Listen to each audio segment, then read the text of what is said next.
the species is going to be undergoing oxidation, while the other one will definitely be undergoing a reduction simultaneously, and that is why it is termed redox reaction. So in this situation, we are to balance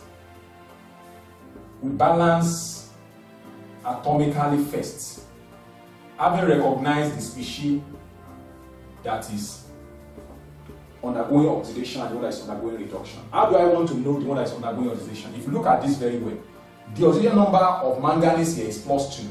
Here, if it is calculated, you have Mn, then we have +4 into what is the oxidation number of oxygen? -2.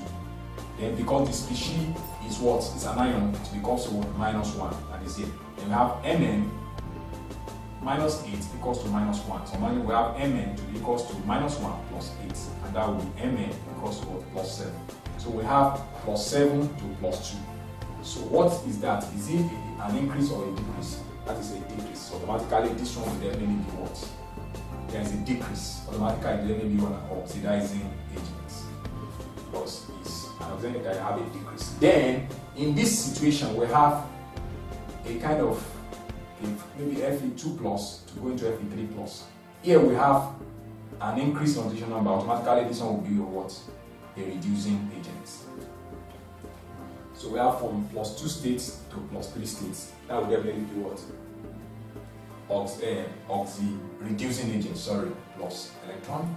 So in this situation, we now need to balance them atomically and atomically and electrically. Then in that situation, let's see the first one, which is what? The one that is as the oxidizing agent.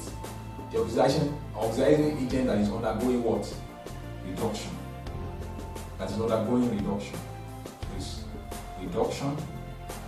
We have MnO4 minus going to Mn2 plus. So in this situation, we have to balance it atomically. We have to balance atomically. How many atoms of manganese do we have here? 1. How many do we have here? 1. So automatically that one is balanced atomically. But we have 4 atoms of oxygen here, and there is no atom of oxygen here. If you have to balance for oxygen, we add water. Take note of that. If you have to balance for oxygen, we add water. So if you have to add water, water is H2O. So if you are adding water to the right hand side to balance for the atoms of oxygen, how many atoms of oxygen do we have here? 4. In water, naturally, how many atoms of oxygen do we have? 1. So to make it 4, you need to put 4 here. So we have 4 waters. So we put 4 waters here. Become 4H2O. Then when you now have 4H2O here, the oxygen has been balanced on both sides, but something is missing. Hydrogen is now 8 here. So we need to balance. If you want to balance for hydrogen, we balance with proton, and that's H plus. So you can put 8 plus here. So automatically we have balanced this atomically. Now to balance electrically, let's balance the other one to oxidation. So let's do both simultaneously. And in this case, we have Fe2 plus going to Fe3 plus. This one is 1 atom of iron, this other 1 atom of iron. So this one is balanced atomically. Now let's balance electrically. To balance electrically, so that means you want to balance with the number of what? Electron. Take note. If you look at this very well, -1 for this plus 8, that will definitely give us overall of what? +7.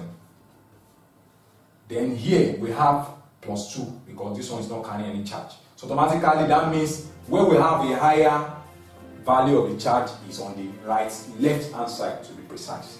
Now in that situation, then if you are to balance electrically, that means since electron is carrying a negative charge, we add equivalent number of electron to the side that has a higher charge, and that is left hand side. So here I will come here and write MnO4 minus plus 8H plus.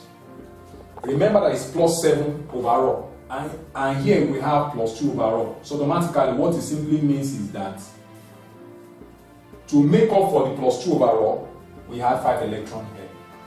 So +7 minus 5, that will now be +2. So automatically I balance electrically in both compartments. Then also the electrically for this, we have Fe2 plus going to Fe3 plus. In this situation, this one is plus 2 and this one is plus 3. You can see that this one has a higher charge than this. Automatically we balance by adding one electron to that. Automatically that one becomes plus 2. Plus 2 plus 2, that one has been balanced. But remember that electron must not remain in the overall reaction. So in that situation, we look for a way to make sure we eliminate electron. What is the number of mole of electron here? 5. What is the number of mole of electron here? 1. Take note of that. Electron must be in the opposite side in the two reactions for them to be able to cancel out. If they are on the same side, they will add up instead of nullifying each other. They will add up. So take note of that. And since the electrons are on opposite sides, we are safe here. So all we need to do here is just to balance with the equivalent number. Since we have 1 here, 5 here, then we multiply this one by 1 and multiply this by 5. So in that situation, we come here and write this times this. We have MnO4 minus remain the same, plus everything there will remain the same, plus 5 electron, giving rise to Mn2 plus 4H2O. So in this situation, then the second one, this one will now become 5Fe2 plus, giving rise to 5Fe3 plus 5 electron. Then this one can cancel this now. Then what do you have to cancel next? There is no other thing. Then we write every other thing that we have. MnO4 minus plus 5Fe2 plus 8H plus, giving rise to Mn2 plus 5Fe3 plus 4 waters in that regard. So to be sure that we are correct with our balancing, the number of charges, the overall charges on the left hand side must be equal to the overall charges on the right hand side. So let's see, this one is minus 1. 5 times plus 2, that becomes plus 10, plus 8. So what do you have overall? Plus 17. So let's see this one too. We have plus 2 plus 15, because 5 times plus 3 is plus 15, and that's plus 17. So automatically, since you have plus 17 on this side, you have plus 17 on this side, then this is the balanced redox reaction for this reaction. So take note of that. Then also, we have compute the number of electron transfer in redox reaction. That is the one we have been able to solve now. Then identify the name of redox species using IUPAC nomenclature.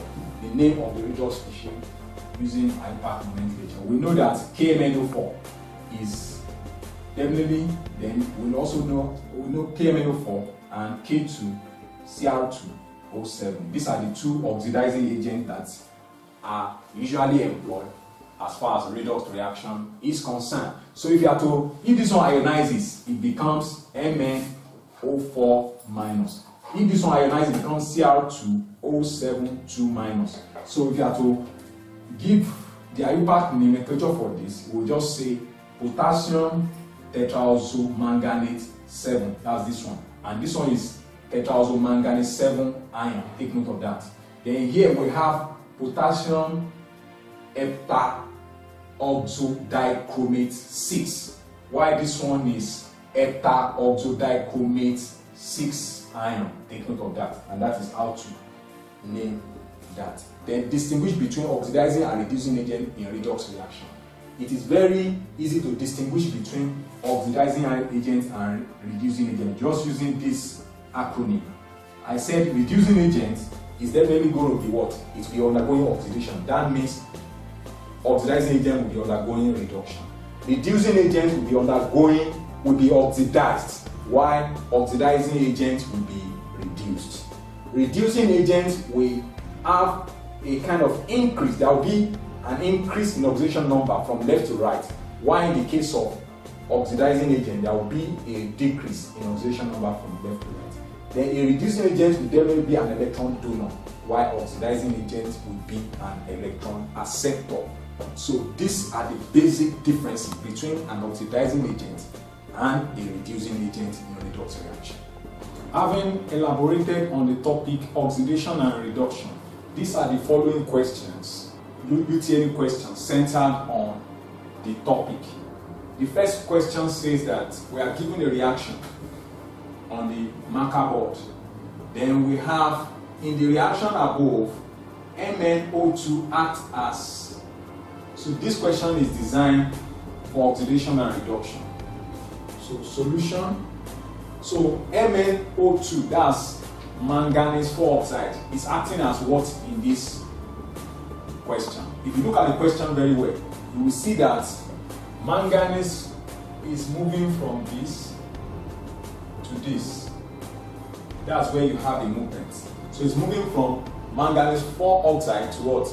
Manganese 2 chloride or manganese chloride. So in this situation, let's calculate the oxidation number here, because we can use the oxidation number to determine a reducing agent and oxidizing agent. So let's take it from there. So if you have MnO2. Now, I want to calculate the oxidation number of manganese in this compound. So in this situation, I know that the oxidation number of oxygen is -2. So I have Mn plus 2 atoms of oxygen, where the oxygen number of oxygen is -2. And since this is a compound, algebraic sum will be equals to what? 0. So I have Mn plus -4 equals to 0. Then I have my Mn equals to +4. So the oxidation number here is +4. Then in the manganese chloride, chlorine is -1. So automatically we have Mn